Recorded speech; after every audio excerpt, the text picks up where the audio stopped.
Selamat pagi anak-anak. Halo anak-anak, apa kabarnya di rumah? Apa kabarnya hari ini? Pasti baik-baik aja Miss Neti. Pastinya dong. Nah, hari ini kita mau beribadah mengikuti chapel. Tapi kita punya aturannya loh anak-anak. Apa aja tuh Miss Neti yang pertama? Yang pertama harus sudah mandi. Yang kedua harus membawa Alkitab. Dan yang ketiga, anak-anak selama ikut di chapel tidak ke kamar mandi, harus mengikuti ibadah dengan rasa hormat dan takut akan Tuhan. Oke, kita akan mulai ibadah chapel kita anak-anak dengan tertib dan teratur di rumah ya. Kita mau mulai ibadah kita. Lagunya Terima Kasih Tuhan.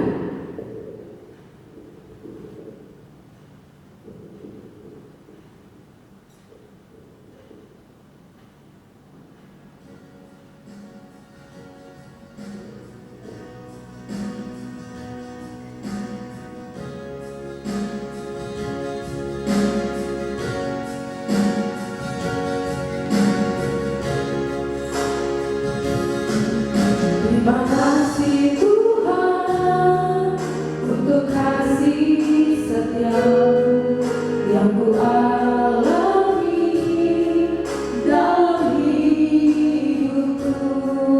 Terima kasih Yesus untuk kebaikanmu sepanjang hidupku.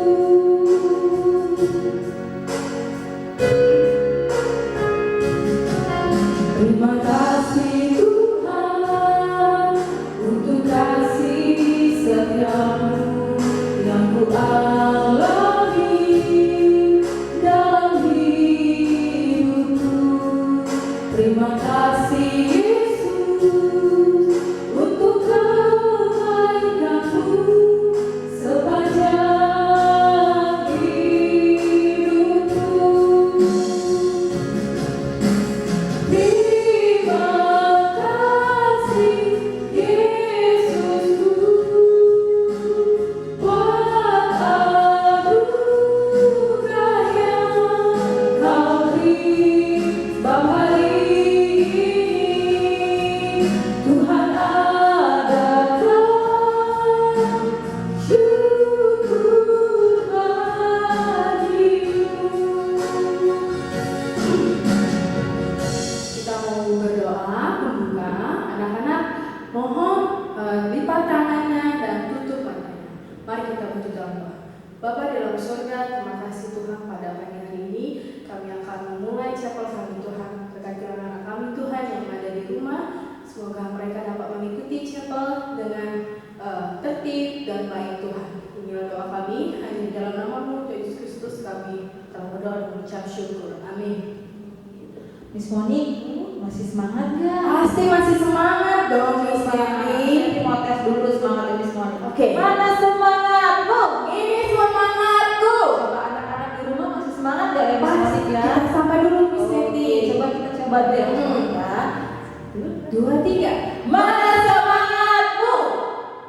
Oh masih semangat. Masih semangat Miss Neti. Masih bersukacita pastinya. Kita naikkan pujian buat Tuhan. Anak-anak di rumah boleh pakai tepuk tangan, boleh. Nanti yang pertama Miss Moni sama Miss Neti nyanyi dulu. Nanti yang kedua anak-anak boleh menjawab lagunya ya. Betul. Tapi lagunya apa sih Miss Moni? Apa ya Miss Neti kalau bersaut-sautan? Oh, mari kita bersukaria. Oh, mari kita bersukaria. Kita mau bersukaria untuk Tuhan.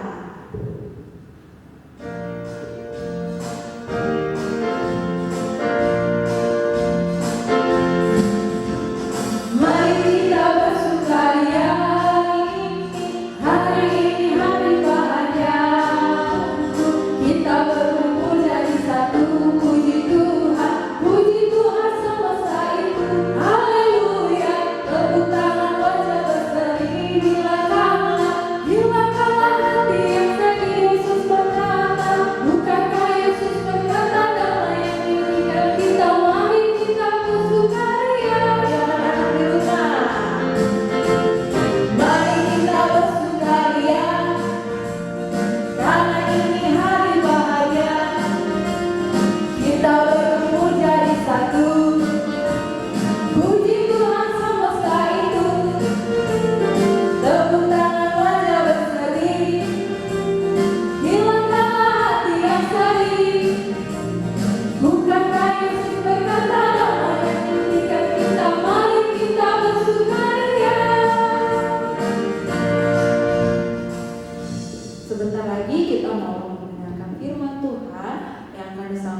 Anak-anak di rumah sudah siapkan Alkitabnya, duduk yang rapih ya.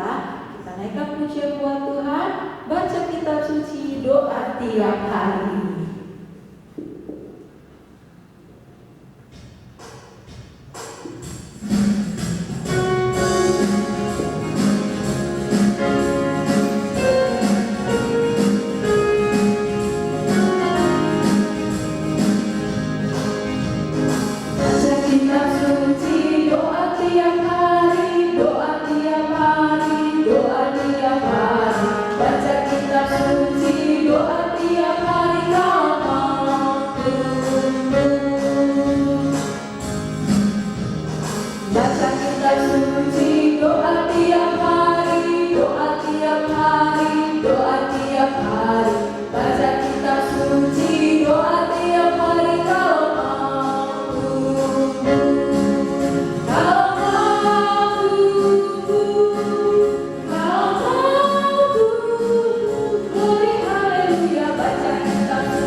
Mari kita berdoa.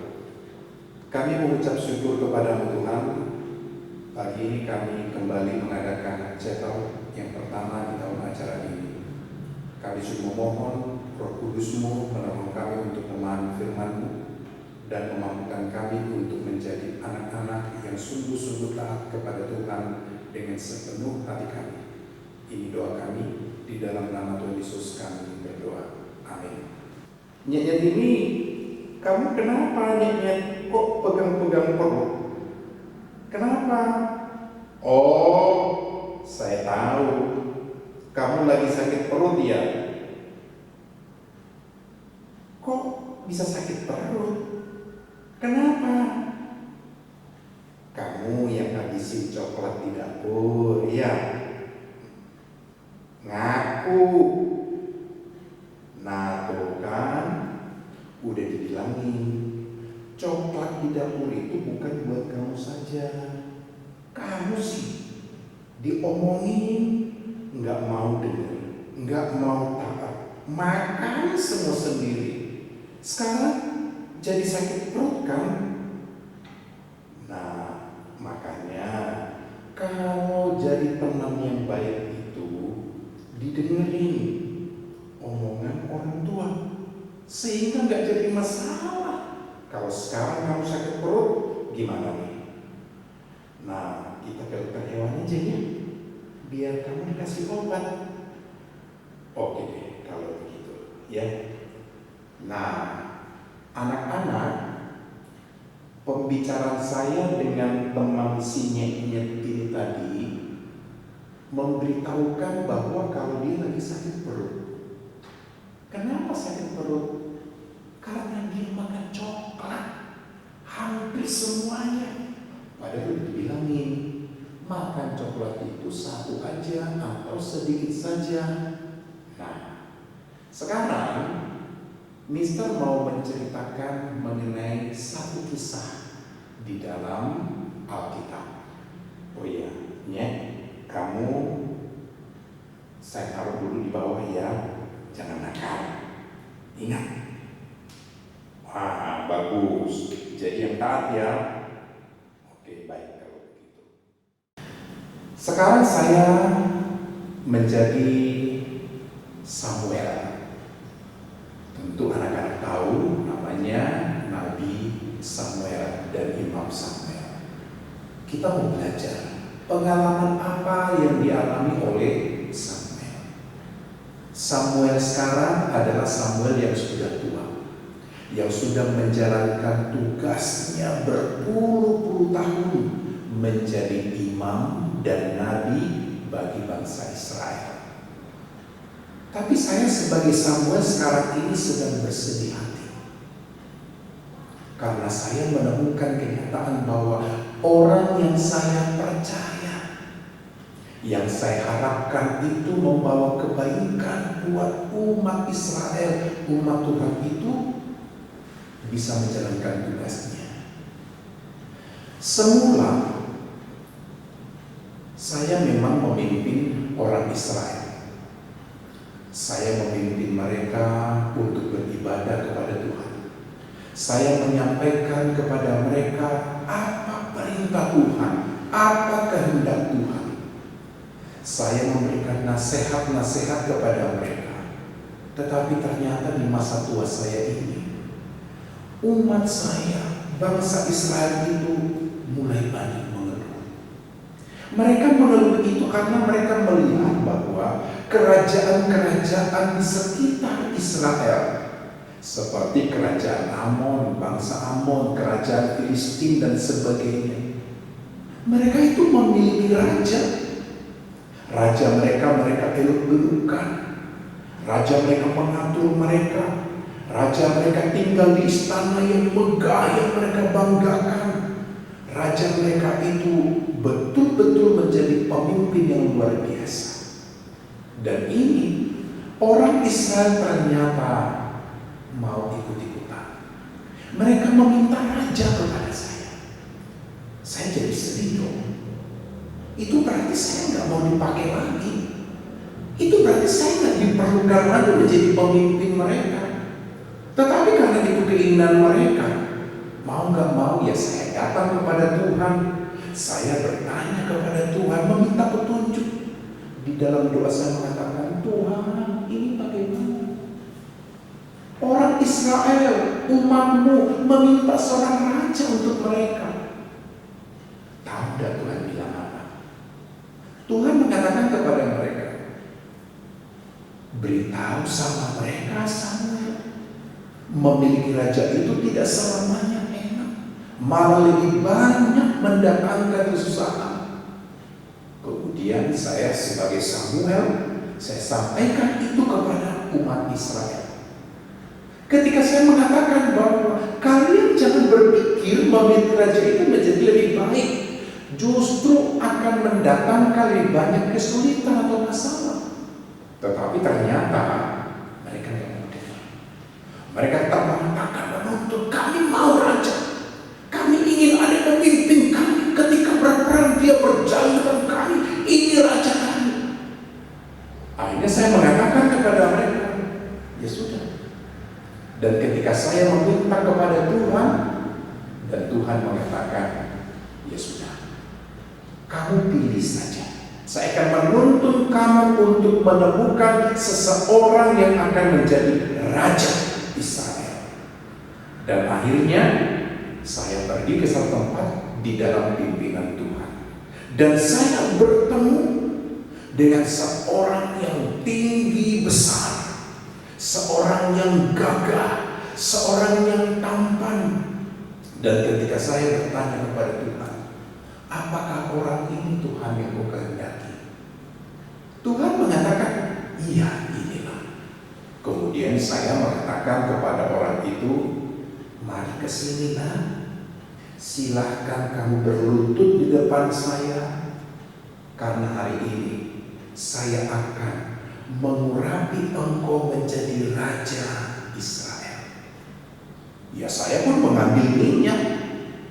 Saya buka tutupnya, saya tuang urapi dia. Dan saya mengatakan, mulai hari ini engkau menjadi raja Israel. Kemudian saya tuntun dia berdiri. Lalu kemudian saya membawa dia kepada orang Israel. Dan saya katakan, inilah raja yang kalian kehendaki itu.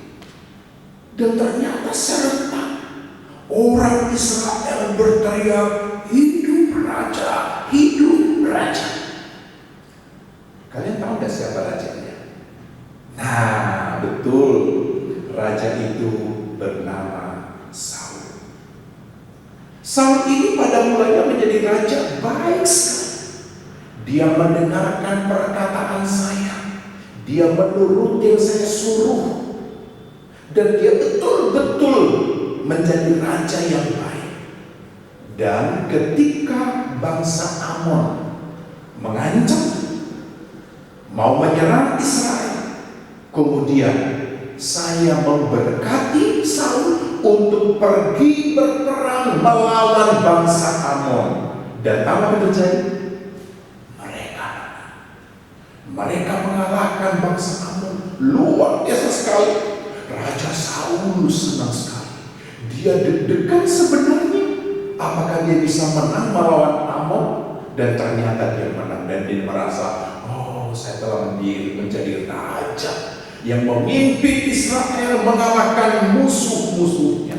Dan seluruh tentara saya mempeluk-pelukkan saya. Hidup Saul, kata mereka. Nah, demikianlah perjalanan waktu demi waktu. Musuh-musuh Israel ditaklukkan oleh Saul, dikalahkan oleh Saul, sehingga bangsa Israel menjadi bangsa yang begitu kuat, menjadi pembicaraan di antara bangsa-bangsa lain di sekitar Israel. Dan memang yang terjadi, bangsa-bangsa lain tidak berani menyerang Israel. Tetapi ternyata diam-diam ada satu bangsa yang memiliki kebencian dan dendam yang luar biasa kepada Israel, karena Israel mengusir mereka di tanah mereka. Mereka itu adalah bangsa Filistin. Mereka diam-diam mengumpulkan prajurit. Mereka mengumpulkan kereta-kereta kuda. Mereka mengumpulkan persenjataan, mengumpulkan banyak tentara, karena mereka berencana untuk berperang melawan Israel. Dan ternyata memang betul, ketika bangsa Filistin ini sudah siap untuk menyerang Israel, mereka pun mulai bergerak menghampiri wilayah Israel. Tentu para penjaga wilayah melihat pergerakan ini, di mana ratusan ribu tentara, puluhan ribu kereta-kereta perang, senjata, dan yang luar biasa lagi, bersama mereka ada beberapa tentara lebih tinggi daripada yang lain, lebih besar daripada yang lain. Mungkin dikatakan mereka itu seperti raksasa yang luar biasa. Dan ketika berita itu tersebar ke Israel, sampai kepada raja dan tentara-tentaranya, mereka itu sudah mulai gemetar, ketakutan. Ketika berita mengatakan mereka mau menyerang, lalu saya sebagai Samuel yang menjadi pemimpin agama, pemimpin rohani Israel, mengatakan kepada Saul, Saul, tunggu 7 hari lagi. Saya akan memimpin ibadah, membakar korban persembahan kepada Tuhan, memohon restu daripada Tuhan. Kita pasti akan mengalahkan bangsa Filistin itu. Jangan takut, tapi ingat, dengarkan baik-baik. Tunggu 7 hari lagi. Karena memang saya banyak urusan. Saya pergi ke berbagai daerah, menghibur orang-orang yang susah, mendoakan yang sakit, memberikan pengajaran di kota-kota, desa-desa yang lain, karena Israel begitu luas sekali. Ternyata Saul di istananya juga mengumpulkan prajuritnya dan pergi menuju daerah peperangan. Dan memang betul, ketika sudah tiba di daerah peperangan, karena biasanya daerah peperangan ini adalah tempat yang agak luas, lebar, dan mereka sudah melihat di sana ribuan, ratusan ribu tentara Filistin sudah berkemah, sudah berbaris, sudah berteriak-teriak, dan mereka melihat dari jauh bahwa yang raksasa itu memang ada di antara mereka, lebih tinggi, lebih besar, dan persenjataannya begitu menakutkan. Tombak mereka begitu besar, pedangnya begitu lebar. Dan saya akhirnya mendengarkan berita bahwa tentara Saul ini mulai ketakutan. Tetapi yang jelas memang seperti saya katakan 7 hari. Di dalam 7 hari itu, hari pertama, hari kedua, hari ketiga, tentara masih bisa bertahan. Sementara teriakan dan tentara Filistin semakin kuat, semakin kencang, tapi mereka belum maju untuk berperang. Ini tentara Israel sudah mulai ketakutan.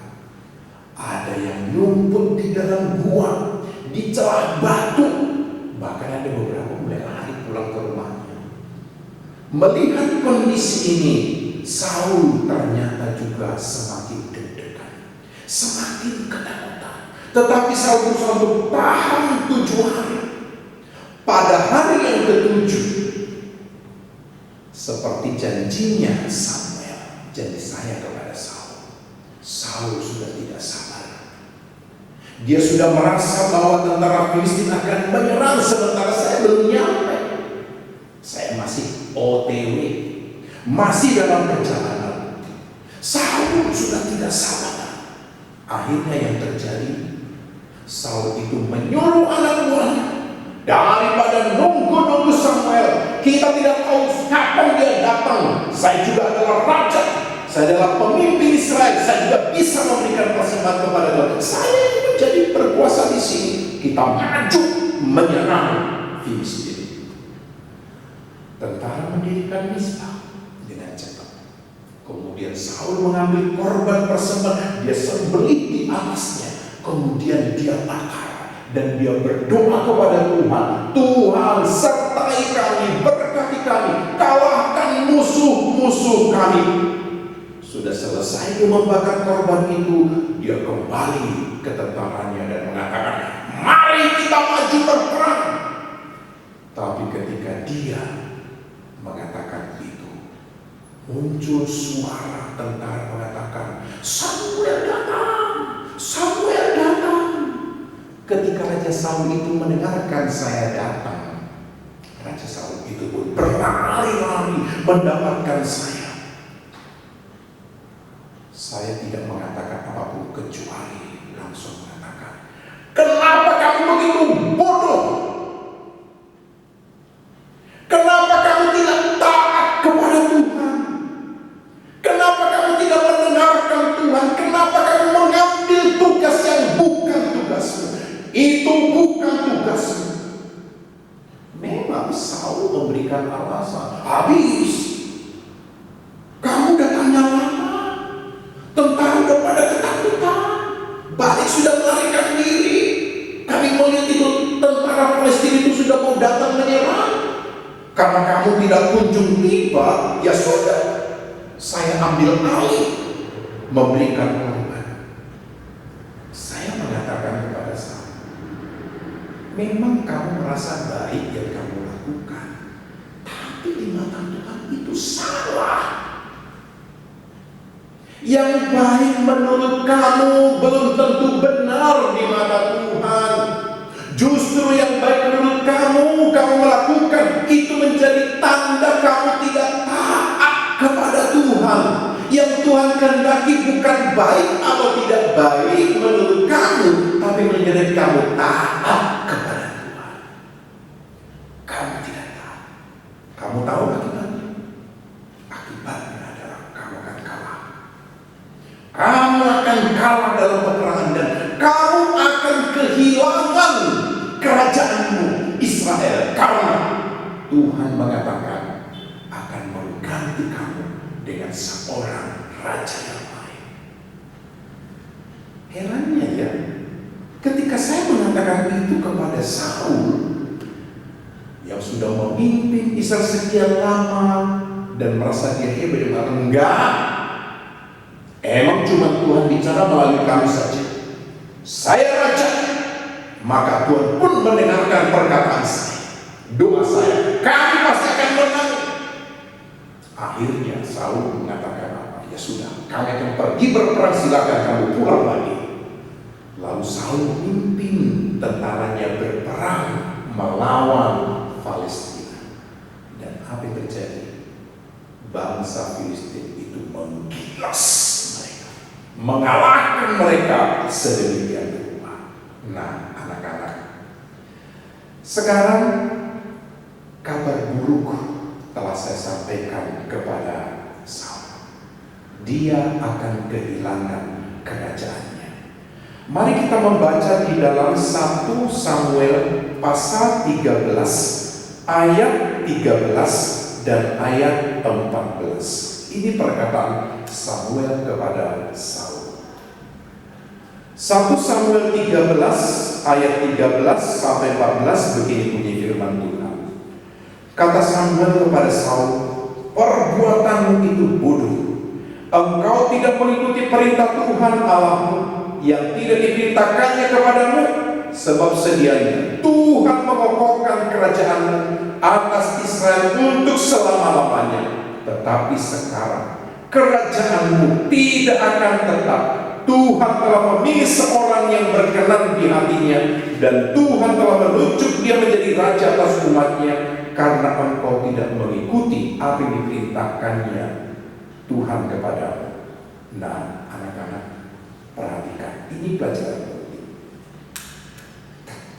Ternyata taat itu adalah sesuatu yang harus anak-anak dan Mister miliki.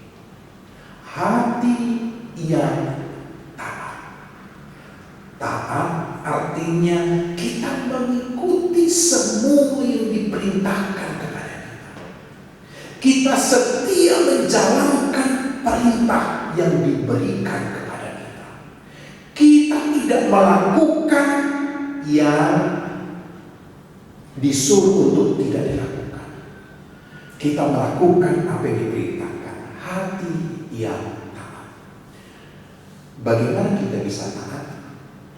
Nah, ada satu cerita yang luar biasa yang menunjukkan ketaatan yang luar biasa pada perintah yang diberikan kepadanya. Bukan perintah yang enak, bukan perintah yang mudah, perintah yang sangat sulit sekali, tetapi dia menjalaninya dengan penuh ketaatan kepada Tuhan. Jikalau Saul menjadi seorang raja yang tidak taat, maka kita pun menemukan seorang raja yang taat sekali. Walaupun perintah yang diberikan kepadanya tidak enak, bahkan harus menyerahkan nyawanya sendiri, bukan menyerahkan nyawa tentaranya tetapi dirinya. Dialah Yesus Kristus. Dia mati di kayu salib supaya kita yang tidak taat ini boleh diselamatkan dan kita boleh belajar taat kepada Tuhan. Biarlah anak-anak dan kita semua menjadi pribadi-pribadi yang selalu dengar-dengaran dan taat kepada Tuhan. Mari kita berdoa. Terima kasih Tuhan, kami sungguh mohon, jadikan kami anak-anak yang selalu taat kepadamu, melalui taat kepada orang tua dan taat kepada guru. Terpuji namamu, di dalam nama Tuhan Yesus kami berdoa. Amin.